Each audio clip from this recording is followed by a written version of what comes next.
I've gotten a lot of really touching emails and been contacted by a lot of people.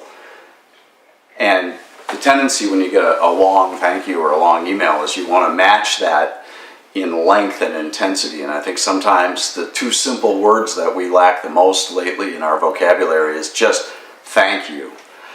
And the importance of those words, because when you thank somebody for doing something, you're truly showing that you appreciate what they do. After 38 years of doing this, I mean, saying thank you is super important, and I mean it sincerely, and it's the easiest way to say everything I want to say in two simple words. It sums up all of my feelings. My life has changed a great deal since the cardiac event last June. My outlook on life has changed. I had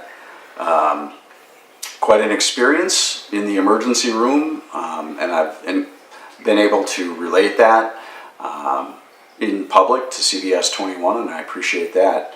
But I want to thank the frontline healthcare workers. I had my heart attack last June at the beginning of the COVID surge, and our health system at that point was overtaxed.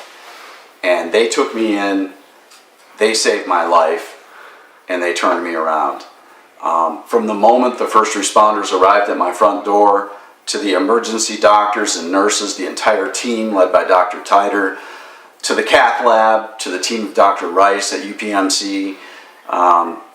These are folks that I'll never be able to thank completely, other than to simply say thank you for everything.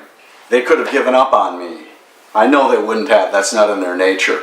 But they continued to care for me in the midst of this awful pandemic and got me through the worst parts of it, through the emergency room parts, through the surgeries, and then through ICU, the incredible ICU nurses who day in and day out have to face the perils of COVID, let alone the sadness of it, and at the same time take care of other cardiac patients like me, other cancer patients, other people who needed acute care.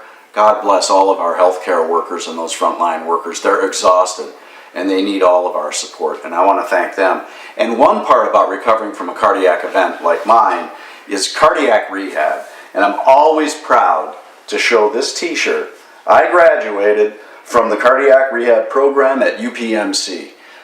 It's just a t-shirt, but this means probably as much to me as the initial life-saving efforts from the doctors, because these nurses step in at a point when you're sort of lost. You're out of the hospital, you're trying to recover, you don't know your limitations, you don't know your strengths, and cardiac rehab made all the difference in the world to me. Thank you to them, and thank you to Penn Live, and to all of our local journalists out there. Please support them, folks, and I don't want to ever get too far away from our local media, and I hope I have a long, friendly relationship with Penn Live, and of course with all of you who have followed my story. And please, if you haven't been able to catch up on the story of the timeline of how everything unfolded last June 16th, 17th, 18th, and 19th, you might find it interesting.